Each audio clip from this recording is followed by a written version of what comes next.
Next gen ஆன்மீக அன்பர்களுக்கெல்லாம் அடியனுடைய ஆசீர்வாதம், வாழிய நலம். அந்த வகையில் பார்க்கும் பொழுது மனித வாழ்வை பொறுத்த வரைக்கும் ஒரு போராட்டம் நிறைந்த ஒரு வாழ்வாகத்தான் போய்விடுகின்றது. பிறப்பில் இருந்து அவன் ஒரு நிலையை அடைகின்ற வரை எத்தனை விதமான போராட்டங்களை அவன் சந்திக்கின்றான். துரோகங்கள், ஏமாற்றங்கள், சந்தோஷங்கள் இன்று ஒவ்வொன்றும் அவன் வாழ்விலே கலந்து விளையாடுகின்றது. அப்படிப்பட்ட ஒரு மனிதன் ஒரு நம்பிக்கை, அந்த நம்பிக்கையை அவன் இறைவன் மீது வைக்கின்றான். இறைவன் சார்ந்த இறைவனாய் அம்சமாகிய அந்த நவகிரகங்களின் மீது வைக்கின்றான். அதைத்தான் ஜோதிடம் என்பார்கள். அந்த வகையில் பார்க்கும்பொழுது நமக்கு நம்பிக்கை இருக்கோ இல்லையோ நவகிரகங்களும் நம்மை நகர்த்தி கொண்டு தான் இருக்கின்றன.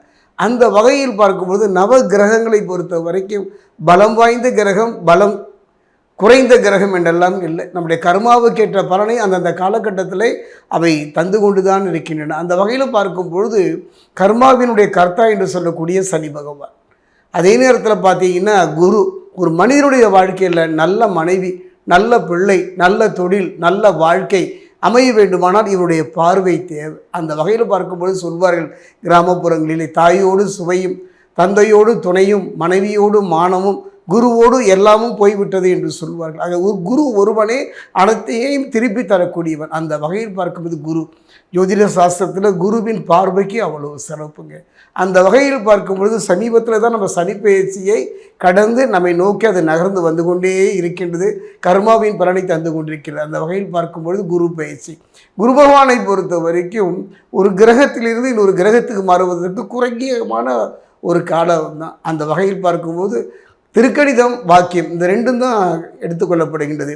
அந்த வகையில் பார்க்கும்போது வாக்கிய பஞ்சாங்கம், வாக்கிய பஞ்சாங்கம் பிரகாரம் பார்த்தீங்கன்னா மே மாதம் 26ஆம் தேதி குரு பகவானை பொறுத்த வரைக்கும் மிதுனத்திலிருந்து கடகத்துக்கு பெயர்ச்சி ஆகிவிட்டார். அதே பார்த்திங்கன்னா திருக்கணித பிரகாரம் பார்த்திங்கன்னா ஜூன் மாதம் 2ஆம் தேதி அவர் பெயர்ச்சி ஆகின்றார். இந்த குரு பயிற்சி எந்த விதமான ஒரு தாக்கத்தை, எந்த விதமான ஒரு நிம்மதியான ஒரு வாழ்வை தருமா என்று இப்போ கேள்வி நம் முன் எழுந்து நிற்கின்றது. அந்த வகையில் பார்க்கும்பொழுது இந்த குரு பயிற்சி, இந்த குரு பயிற்சியை நம்ம அவளோடு எதிர்பார்க்கிறோம்.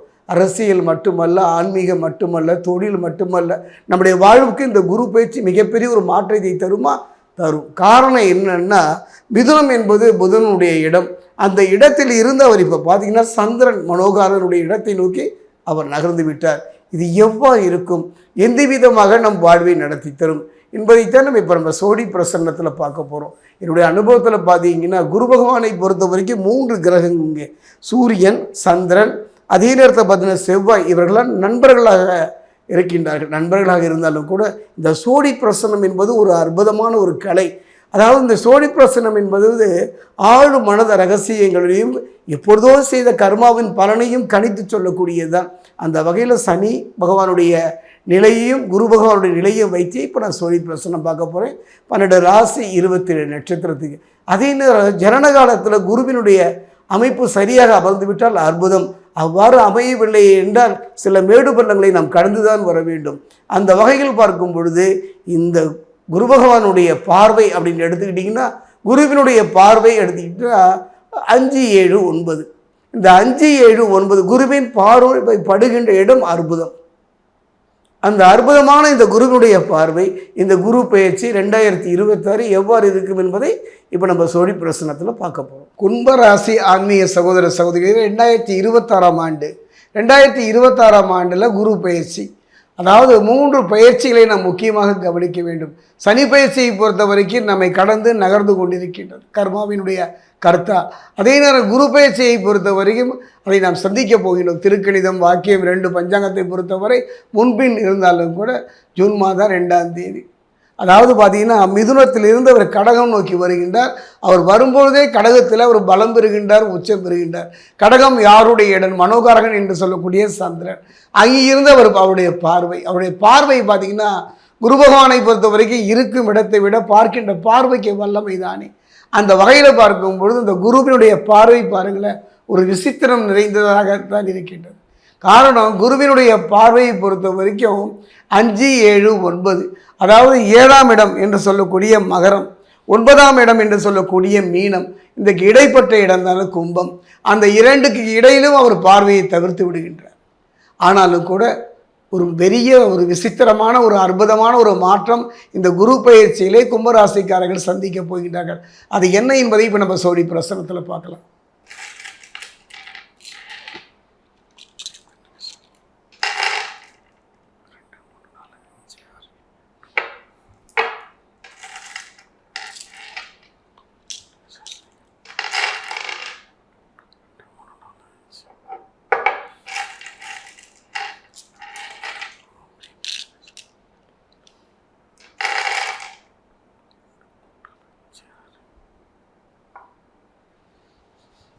கும்பராசி அன்பர்களே, ஒரு நல்ல மாற்றம், ஒரு நல்ல முன்னேற்றம். அதாவது ஒரு எந்த கிரகத்துடைய பார்வையோ எந்த கிரகமும் நமக்கு நன்மை செய்யாத ஒரு காலகட்டத்தில் கூட நன்மையை நோக்கி நகர்த்துவது நல்ல தசாபுத்தி தான். அந்த வகையில் எதை பற்றியுமே கவலைப்படாதீர்கள். காலம் நம்மை கடந்து போகும். அந்த வகையில் பார்க்கும்போது 2026 குரு பகவானுடைய பார்வை என்னன்னு பார்த்தீங்கன்னா, நான் சொன்னேன் அளவா 5, 7, 9. அந்த 5, 7 பார்த்த வரைக்கும் மகரம், 9 பொறுத்த வரைக்கும் மீனம், இடையில் தானே அடடா மழை அங்கு பெய்கின்றது, இங்கு பெய்கின்றது, இங்கு பெய்யவில்லையே என்று கலங்கி நிற்கின்றீர்களா? கவலையே பட வேண்டாம். எங்கு பிறந்தாலும் ஒரு குளிர்ந்த காற்று வீசுவது போல ஒரு நல்ல மாற்றத்தை பெறக்கூடிய ஒரு காலகட்டம். சனி பகவானை பொறுத்த வரைக்கும் இந்த காலகட்டத்தை பார்த்தீங்கன்னா, சனி பகவானை பொறுத்த வரைக்கும் பார்த்தீங்கன்னா 3, 7, 10 என்று சொல்வார்கள். அதே நேரம் பார்த்தீங்கன்னா கும்பராசியை பொறுத்த வரைக்கும் அது லாபஸ்தானத்தில் யார் இருக்கான்னா பாத சனி இருக்கின்றார். கொஞ்சம் கூர்ந்து பார்க்கணும். அதாவது ஒரு நிகழ்வை வைத்து நம்ம சொல்ல போகிறோம் அப்படின்னா எவ்வளோ ஒரு நம்பிக்கை.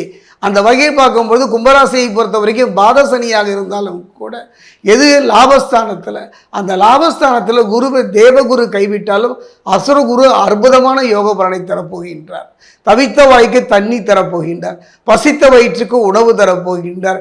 கலங்கிய உங்கள் மனதுக்கு தன்னம்பிக்கையும் தைரியத்தையும் தரப்போகின்றார். பாதசனி நமக்கெல்லாம் தெரியும். ராவணனை பொறுத்தவரை மன்னனாக இருந்தாலும் கூட அவன் பாதை தவறியதால், அவன் பாதம் தவறான இடத்தை நோக்கி நகர்ந்ததனால் தானே சனி பகவான் அவனை பற்றினார். அந்த வகையில் சற்று கவனமாக இருந்தால் போதும், நிதானமாக இருந்தால் போதும், பொறுமையாக இருந்தால் போதும். காரணம் என்னென்னா, ஜோதிடம் என்பது அப்படி இப்படி என்று அளந்து கொள்வதெல்லாம் கிடையாதுங்க. இப்படி இருந்தால் நன்றாக இருக்கும் என்பதை போல தவறான பாதையை நோக்கி மனசு மட்டும் இல்லை, உடம்பு மட்டுமல்ல, சொல்லுகின்ற சொல் அந்த வார்த்தையும் சரியாக அமைந்து விட்டாலே போதையும் இழப்புகள் இல்லாமல் செய்து விடலாம். இதுவரை இழந்த அத்தனையும் திரும்ப பெறக்கூடிய ஒரு அற்புதமான ஒரு காலகட்டம். பாதசனி காலத்திலெல்லாம் உன்னதமான உச்சத்தை தொட்டவர்களை நான் சந்தித்திருக்கின்றேன். அந்த வகையில் பார்க்கும்போது தொழிலில் ஒரு நல்ல முன்னேற்றம் ஏற்படும். கணவன் மனைவிக்குள் இருந்த கருத்து வேறுபாடுகள் மாறும். எப்படி மாறும்? கடத்திரக்காரன் என்று சொல்லக்கூடிய அசுகுரு சுக்கிரன் துணை இருப்பதாலும் செவ்வாயும் கூட நின்று பார்ப்பதனாலும் ஒரு நல்ல ஒரு மாற்றம், ஒரு நல்ல முன்னேற்றம் பெறுவீர்கள். அதாவது புரிந்து கொள்கின்ற ஒரு காரகத்தன்மை உடையவர்.